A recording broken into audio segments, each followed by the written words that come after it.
We got two great guests tonight. The first one is Evan Stern, who has this podcast that talks about the back roads of Texas. Sounds pretty interesting. So, Evan, come on in. Let's talk. Hi, Amber. How's it going? It's going fine. Hello there, Evan. So, why are you doing a podcast about the back roads of Texas? Well, it's one of those things. It's just, I'm one of those people who just absolutely fell in love with podcasting and the oral medium of audio storytelling over the last 10 years. I'd be listening to podcasts while I was cooking this, that, and the other. And I mean, had you told me a few years ago that I'd be devoting so much energy to this, I probably wouldn't have known how to react.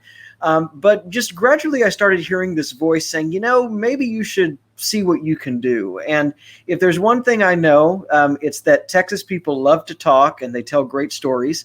I live in New York. I've lived in New York long enough. I've probably earned the right to call myself a New Yorker for whenever I'm in the mood to do so. But I do my best. I try to get out of the city in January, February when it's cold. And so January of 2020, I decided to go back home to Texas to see what kind of oral histories and stories I could collect. I really didn't know where it was going to go. It very well could have been a disaster, but it quickly evolved into this series I'm working on called Vanishing Postcards. And the reason I call the show Vanishing Postcards is because each episode provides a snapshot of a different place. And if there's a thread these places have in common, it's that you really don't know how much longer a lot of them are going to be around. You're not going to read about these places in Vanity Fair or Condé Nast. You're not even going to see many of them on Instagram. But I really think that they're representative of broader cultural histories and traditions. And it's really about getting to know the people who are keeping these places going and just, hearing the incredible stories that you can find when you go to these places. How cool. So where did you grow up in Texas? I'm one of a proud few who can claim to actually be from the city of Austin. Everybody's moving there nowadays. I'm one of the few that can say I was born and raised in Austin. So you weren't familiar with that many small towns growing up, or did you venture out as a youth? Well, growing up, something that was kind of great about growing up in Austin is, and even today still, as large as it has grown, you can still get out to the country in about 15 to 20 minutes. So I was familiar with the lay of the land a bit. But what was really wonderful about this series is that I really did get to do a lot of exploring on my own. I discovered a lot of new places. I probably covered about 1,500 miles driving across Texas. I went to many places I never would have gone to otherwise. And it's been an incredible adventure. Something that has been terrific is I started this project very much as a solo traveler. Now that it's out in the world, I feel like I can now invite people like you to listen and experience some of the adventures I had along the way. Now, how do you pick out which towns you visit? I think that each episode really kind of informs the other. It's not like I immediately knew everything that I was going to do, but basically, for instance, the first piece that I did was on a dive bar, and I thought, okay, so now let's see what is a dance hall. Okay, so I then found this dance hall that I'd never been to before that was amazing, and then I did that, and I thought, okay, so what is a honky tonk? How is a honky tonk different from a dance hall? Let's explore that. And then I would step back and say, okay, we need a bit more diversity represented now. Let's see what kind of, let's go down to the border. Let's learn about the culture. You hear a lot about the border in the news nowadays, but what is always missed is the incredible culture and the wonderful people that live there. And so that's how it all evolved. That's super. So what's a common thread that you see in each of these little towns? Well, I think that I can say that there is a lot of kindness out there. I also think too, whenever we think about art and culture, I think that we're kind of conditioned to think of palaces of civilization like the Met and the Louvre and whatnot. But the truth is that art and culture is everywhere. And what's more, some of the best of it comes from incredibly overlooked places.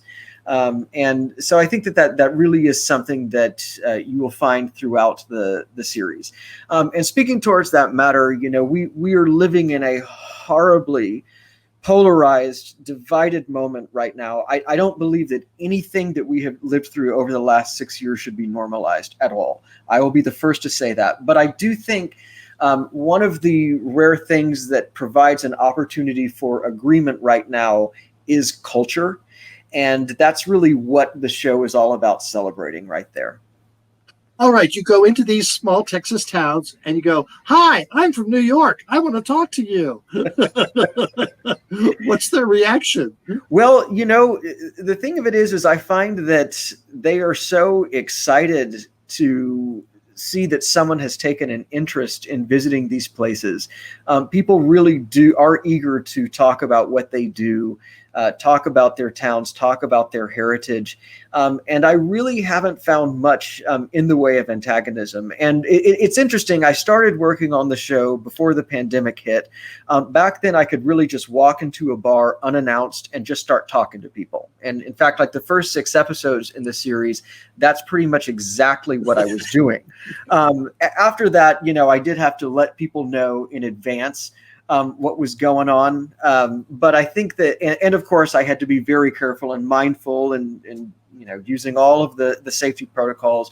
But I think as a result of that, you will discover that as the series progresses, there is great diversity in the places that I visit. And you also tend to get to know some of the subjects a bit better because of that. Have you gone into a town and they say, "Oh, we've heard of you," or are you a celebrity of sorts? Yes? Not yet, because we're new. We just launched the series in April, but I can say I was back in Austin just late June, and I went back to one of the places that I had visited to gather some more material for an end of season special.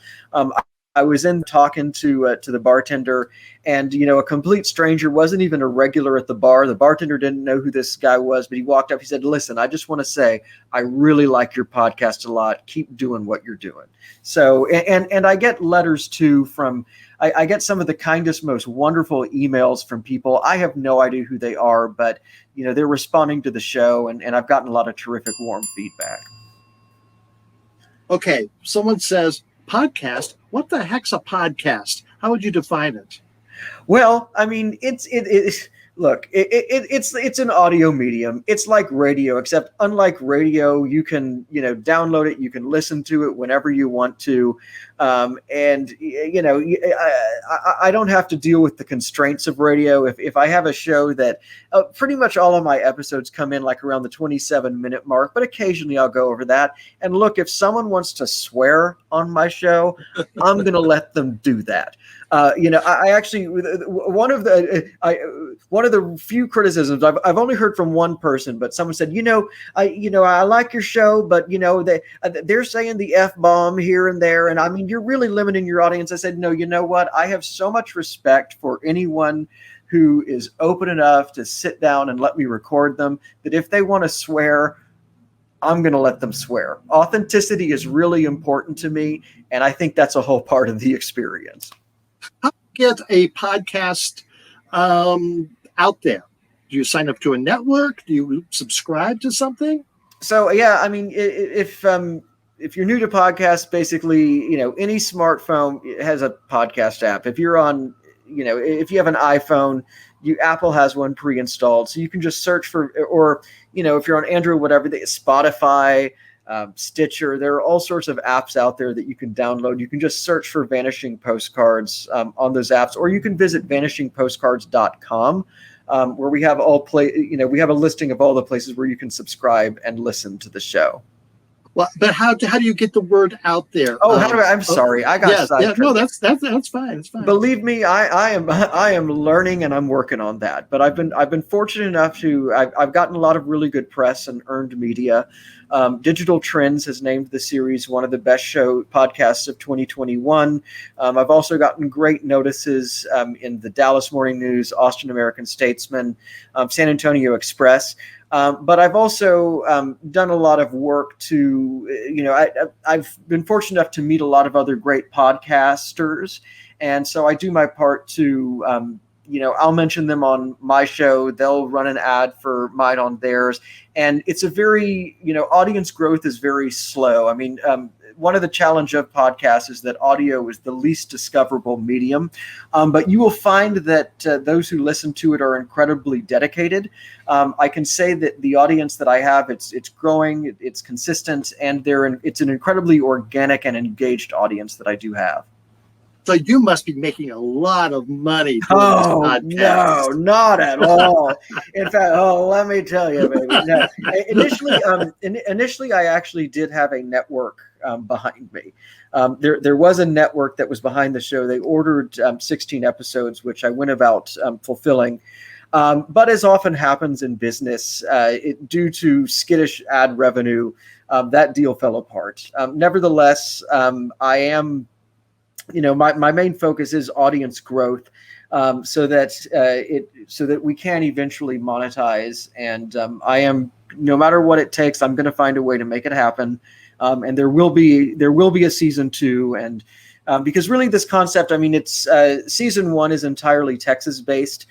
Basically, I mean, there are many reasons as to why it happened that way. One of which was being, back home in Texas during the pandemic.